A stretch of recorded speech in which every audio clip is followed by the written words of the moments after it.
Welcome to the Nerd Party. Hi, this is Nick Anastasiou, story editor on Star Wars The Clone Wars and Star Wars Bad Batch. And you are listening to Aggressive Negotiations.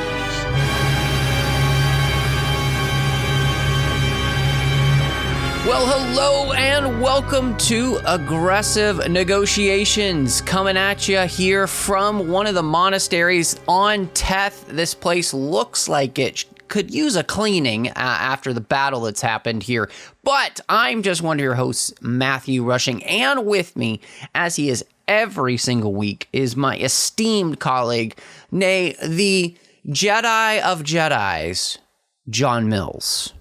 You know, I actually think that what we should do instead of quote-unquote cleaning up is we should sell these services as chaotic redecoration. When a battle happens at your monastery, it's the Jedi engaged in chaotic redecoration, and the Force is dictating where things should be laying around. Therefore, who are we to argue with the Force? You know, I like that because it means more Corellian whiskey and less work. There you go. See? There you go. See, that is the Jedi wisdom that you all tune in for right there. Oh my gosh. Well, people can find us all over the place on social media. Please check us out on Twitter at The Jedi Masters. We got the entire network at Join Nerd Party. Of course, we're on Instagram at The Nerd Party. We're online at thenerdparty.com. We're on Facebook at facebook.com/The Nerd Party, where you can find all of the different shows that we're doing there. And of course, we would just love it if you would subscribe wherever you're listening to this. That means you'll get the show as soon as it drops. And of course, if you would like to help out the show, the best way for a podcast to grow is to tell people, hey, I like this podcast and you should listen to it. You can do that in person or you can do that digitally. So, share us with your friends if you like us. And the other way you can help us grow is by giving us star ratings and reviews on something like Apple Podcasts, where it's still one of the best ways to recommend a podcast is by giving the podcast that you like a star rating and review. So, John, as we're recording this, we've hit a momentous event, which is 15 years anniversary of the Clone Wars movie, which is crazy. Before we get launched into the big part of the discussion, I just wanted to kind of ask you, thinking all the way back to, the Clone Wars film and its release, did you have any inkling at that point that this was going to turn into something as big as it's become, to the point where we would be getting a show starring a character that people literally hated the moment she came on screen 15 years ago? No, of course not. I don't think anybody expected this, except possibly George Lucas and Dave Filoni and crew, because you want to talk about people that always seem to be 5 steps ahead of where everybody else's head was at. Those are names I would drop. I think that the Clone Wars was oddly divisive when it came out, and then it came to be embraced and adored by fans, as it should have been. And no, I mean, I went into it, I was going out of a sense of obligation, if I recall correctly. As the years go by, it gets harder and harder to remember with accuracy. But of course, it's Star Wars. I'm going to go see it. This is, we'll see how this goes. And then I was pleasantly surprised by it. I think we've documented that on a commentary that we had in the past. I think you were in roughly the same place, right? Where it was like, how is there more Star Wars coming out? I thought this was sort of done with. We've talked about this before, but I mean, just quickly for me, when this came out, I was very excited, in all honesty. I was working at Barnes & Noble at the time. We had a bunch of merch for it. We had the novelization by Karen Travers. We had other things and I just thought it looked cool. And I remember walking out of the theater feeling like I had just seen a new Star Wars movie, regardless of the fact that it was animated, and being very excited for the show then to launch on Cartoon Network. And I couldn't wait, to see what they're going to do next. Now, I can't lie to you and say, I knew that it was going to go the way it was going to go. in the sense that we would be here for, in a week's time, we're going to have the launch of the Ahsoka series. But I wasn't a hater of the character either, and to me, one of the beauties of Star Wars animation is that I already saw the way in which the world that George Lucas had created and the world that he had in his mind, there were basically no limits to what he could do. Even with all of the digital technology that he had with blue screens and all of that, there are still limitations as to what you can do. With animation, in all honesty, there really are very few limits. Now, I know that it costs money to create, these digital assets and everything that you use, but comparatively, it's nothing to what, you get on a big budget film. And so this seemed like almost like the perfect home for Star Wars in some ways, because George could then literally do what he wanted to do as well, which is control every single aspect of the animation, of the way the characters moved. Like, everything was under his control. And so to me, I think, I immediately saw the way in which animation was actually a perfect fit with Star Wars. And that's, I think, what excited me. I think the other thing that excited me personally, and I wanted to ask you about this, did you respond to the animation style and the artistic nature that they took, and almost the way in which this kind of referenced the British show, the Thunderbirds, and the way the characters looked? Did that bother you at all? Did you like it? It didn't bother me. I thought it was interesting. I came to love it, I think, over the course of the first season. So I wasn't in love with it the first time I saw the film, but I thought it was artistic. What I appreciated about it from the start was that it looked like art. And as somebody who grew up reading comic books, I love a pretty picture. And if it's an interesting picture and it's prettily done, I'm all in. And you've got me hooked, and I will watch I will watch the story unfold, because it's just as much fun as anything else. In terms of freeing things up, what I would say to that is what I think we found over time, and I think what we're discovering here, is it's the oddest sort of thing sometimes where you can look at it, and the animation freed up the storytelling in the sense that nobody felt any restrictions in where they could go and how they could explore things. I've talked about this in other forums. Plenty of people have, not just me. I'm not being like, hey, look at me. I'm saying, like, plenty of people have pointed this out, where audiences are also more forgiving of animation in terms of acrobatic stuff that they're going to pull off, or zany antics or explosions. We'll go with it a little bit easier because it's a little nugget in the back of our brain that taps into watching cartoons growing up and saying, okay, I expect something slightly more fantastic than if I see a real person sitting in a thing. Sure. If I see a real person sitting in a thing, I'm putting different limits on what's happening right here.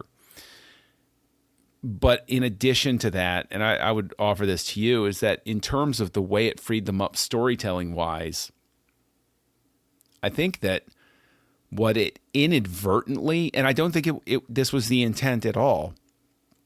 I think everything you said is the intent. Like, you can control every aspect. You can really, really make it what you want it to be. You have absolute control. If it fails, okay, but at least you found out something new. If it's a success, that's great. And with the storytelling style, if there was an episode that people weren't nuts about, guess what? You could come back a couple of seasons later, tack on another episode that tied into it, and then all of a sudden that whole arc is better. But what it wound up doing, from my perspective, I want to get your thought on this, is it winds up being, and I think Ahsoka is extremely uniquely, oddly representative of this, is it's now wound up over the course of this 15 years being that best way to move the story forward without it being a Skywalker as the main character. This Ahsoka show coming up, this is the first time where everybody simply accepts, the fans of longstanding, simply accept that this character, who she is, where she's been, where we're going to go with her, this is not a novel character that comes out of left field. Might be to general audiences, but to us, we're buying in from the get-go. And we're on board with a new Star Wars arc that takes the story in a direction where a Skywalker is not the main character. And it's still regarded as, quote-unquote, the main storyline. I do think that that's a good point, and I think part of that, of course, has to do with the fact that, everyone decried the fact that Anakin Skywalker had a Padawan, and we all knew that Anakin Skywalker didn't have a Padawan, so how dare they? George Lucas, you can't do that. And now, of course, we just all accept it and love it, and I think, as you mentioned, what it's done is it's created this connection to the Skywalker story without having to be the Skywalker story. And therefore, it has this intrinsic Star Wars-ness to it that we automatically, I think, accept and love and look forward to. And, I think, as you mentioned that, which I 100% agree with, one of the questions that I was thinking of, I was watching through the Clone Wars movie today. I was thinking about Star Wars animation in general. And, I had tweeted something the other day to the effect of that Star Wars animation has been the most consistently good Star Wars since it started. Yes. And I think my question then, when we're thinking back of 15 years, the Star Wars Clone Wars movie, which kicked all of this off, why is that? Because it's not just the Clone Wars, but we think of the fact that we also had Rebels, we have the Bad Batch, we had Tales of the Jedi, and of course the Ahsoka show is a combination of a continuation of the Clone Wars series as well as the Rebels series. And so what is it about Star Wars animation that has made it so consistently the best Star Wars we've been getting? I mean, we both loved Solo. You like Rogue One enough. I love Rogue One. So it's not as though we both have enjoyed The Mandalorian. So we're not saying there haven't been other good things, but consistently, pound for pound, nothing has compared to the greatness that Star Wars animation seems to continually give us week in and week out during these series. Okay, I'll go ahead and say it. It's because of the wisdom initially of George Lucas, and obviously he's since retired and everything, in terms of the team that he assembled.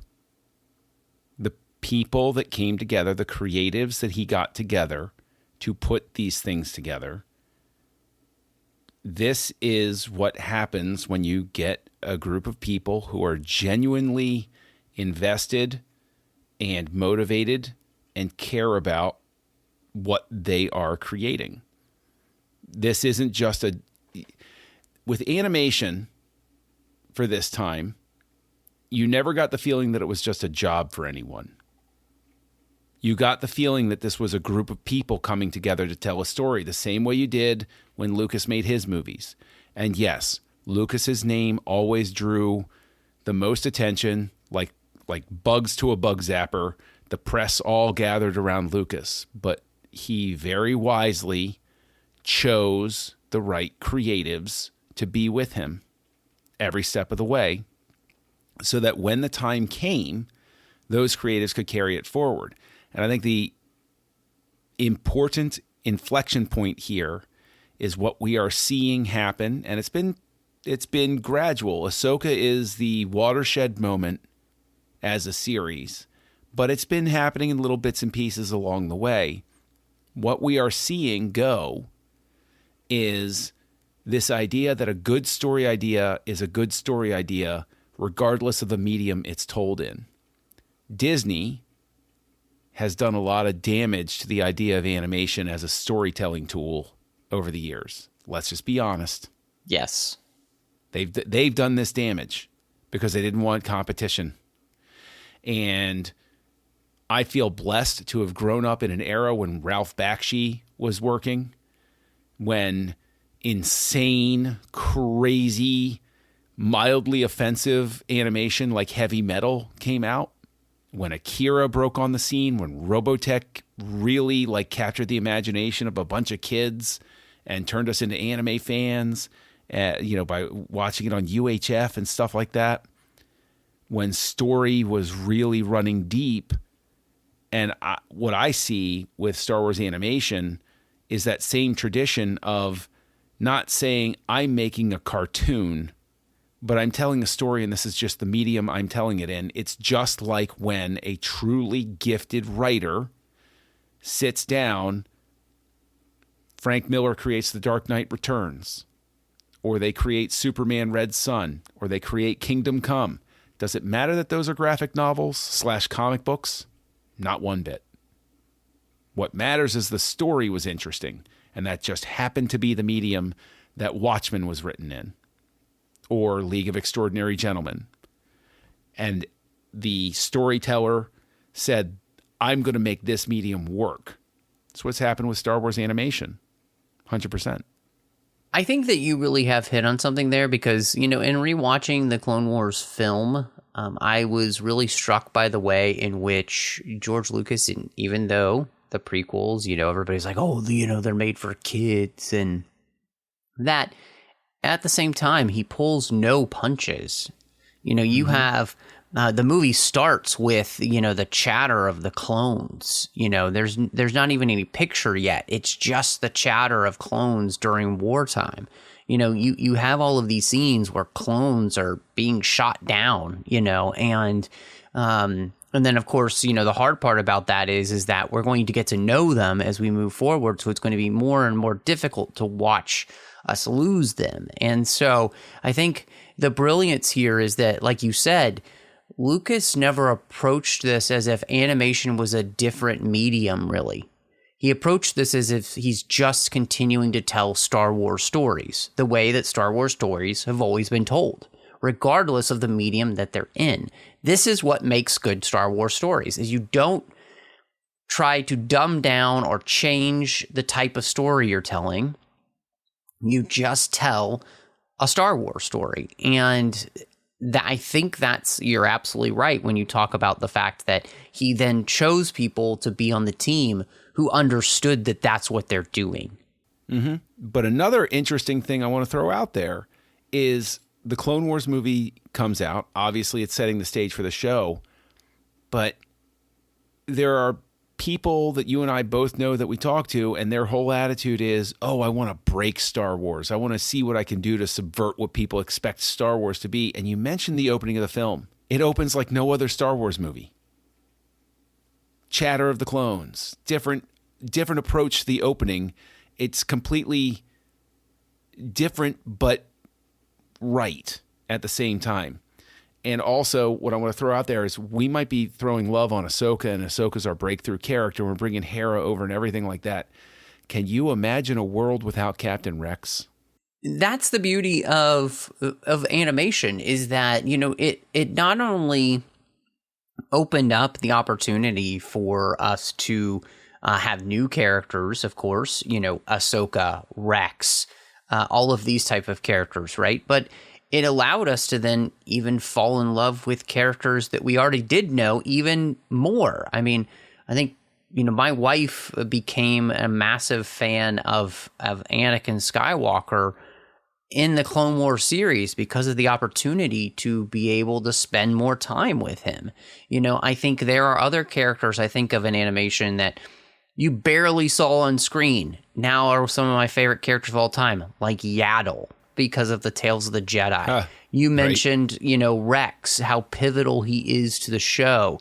You think of the opportunity to learn more about, and we've talked about many times, Qui-Gon Jinn and his journey, and that, Yoda, Dooku. I mean, the end of the list is endless. And then, like you said, it's not just the new characters like Ahsoka or Rex, but you had then Rebels come in and create a whole family you felt in love with, with Kanan and Hera, Ezra and Sabine, Zeb, Chopper, and then, of course, the Bad Batch has come along, and we've got all of those characters that we all love, right? And so I think that the brilliance of animation, again, and I think you just pinpointed this so well, is that it's mimicked Star Wars in the perfect way, in the sense that it's given us these characters that we are able to latch on to, but then it continues to deepen our relationship with those characters through every episode.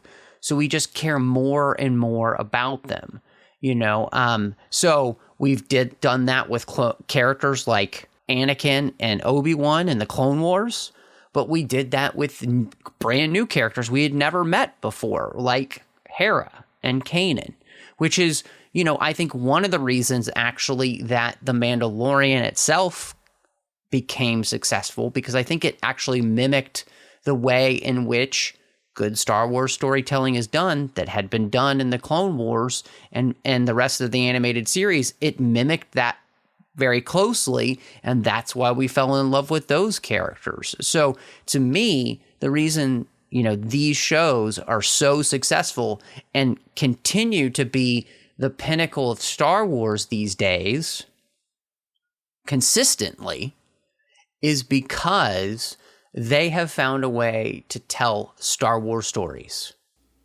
week in and week out. It's that simple. In the tradition of the serials that inspired George Lucas to begin with. Short stories, quickly told, efficiently constructed, and you can have arcs, but you never give the audience a chance to get fidgety or restless. I think it's a recognition. I think if anything, it embraces the fact that audiences are inherently impatient. And I'm not saying that as a knock, and I'm not saying that there's any problem with the show or anything like that. I think that what it unlocks here is, especially in the era of electronic devices and how quickly we consume information now, it doesn't try to keep people rooted to the way it was done before. Right. At the same time, it shows, in a sense, how as things progress, it truly does refresh itself, and we wind up just back to the old serials that started the whole thing to begin with. So as we go into this new territory with animation, it's embracing the very thing that would be considered out of date. And we find out that it's just that audiences go through cycles of how they want to consume things. And Star Wars animation embraces that and preps us to move us along, so that we're not expecting Ahsoka's story to be resolved in 2 hours. We spent a lifetime with her. Yeah. Well, and I mean, in some ways, I think that the truth of that is that, Star Wars, and I think this is where the animated series really got this, and really what it came down to is that the people behind the animated series really understood this, is Star Wars is one continuous whole. And every part of Star Wars is building into that whole, wherever it is. And so you have to find a way, when you're telling that story, to tell the story you're telling to the best of your ability and to do it really well. But that there is then relevance to the rest of the saga, because it's all connected, right? And Star Wars is one of those universes which, when you forget that things are very connected, because this is a story about all these families, right? And it's not just the Skywalker family, but it's the Jedi family. It's the family that we have on the Ghost. It's the characters that we meet in Andor. It's the family we've created in The Mandalorian. It's all of these families, and it's this sense that the galaxy itself is made up of these pockets of families, and it's how those stories all interact that create this larger whole. And I think that there's something so beautiful about that. And then when you don't deny that, that's what helps create really good Star Wars storytelling. And I would say, not to knock anything specifically, but where Star Wars storytelling in the last, maybe 10 years might not have lived up to what we had hoped is usually because it's failed recognition of the fact that it's part of a larger whole. Yeah, I think that's a very, very fair comment. And I think we've definitely tipped our hand that we're both very much looking forward to the Ahsoka series. I know that this is unquestionably the most excited going into a Star Wars project that I've been since the Bad Batch premiere. So I'm really looking forward to it. I know you're looking forward to it, but I know really, truly what you are supremely looking forward to, and that's people reaching out to you online. So where can they find you out there? Well, I am absolutely looking forward to that, and I hope they will do that. They can find me all over social media under the name MattRushing02. Here on the network, I do have a show that's completed called Owl Post. I did that with Drea Kaufman, and we talked about every single chapter of the Harry Potter series, one chapter at a time. You can also find me over on the TFM network talking about a bunch of different things. The best place to find me over there is the 602 Club, talking about all of the fandoms that we love. John's a frequent guest over there. It really is a blast, so please do check that out. You can also find me doing The Orb, Warp 5, Literary Treks, Saddle Up, and The Artificial Tango over there. But John, when you're not just trying to find the best place to buy some Corellian whiskey here on Teth, where can people find you? Well, gosh, you can find me out there as Kessel Junkie. And if you don't want to find me out there as Kessel Junkie, I won't take it personally. You can also find me here on the network co-hosting a show called House Lights with Darren Moser and Tristan Riddell, where this is going to blow your mind. We talk about movies. I know, this is an innovative idea for podcast. What? I know, it's never been done before. I know, it's crazy. It's crazy. Y'all are like the only ones. I know. We're like the best kept secret out there. I don't know why nobody else does it. It's nuts. But hey, we have fun. We hope you'll have fun too with us. But in all honesty, I got to go get my Admiral Thrawn fan club jacket on so that did I just tip my hand as to who I'm really cheering for in Ahsoka? I think it's time to close these negotiations. John, negotiations are closed. Join the revolution. Join the Nerd Party.